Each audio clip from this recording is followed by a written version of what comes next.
Pondering about the key valuation markers while investing in an IPO? We are here to guide you. When evaluating an IPO, the first marker to look at is the price to earnings ratio or PE ratio.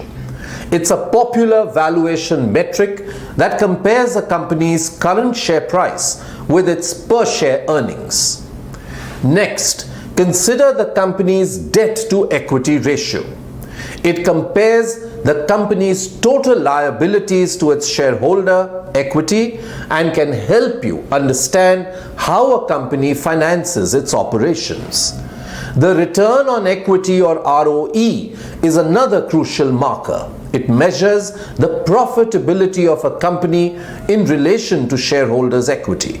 Also, don't forget to read the red herring prospectus.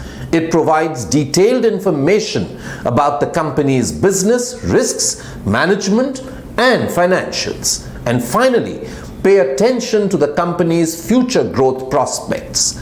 Look at the industry it operates in, market size, competitive landscape, and growth plans.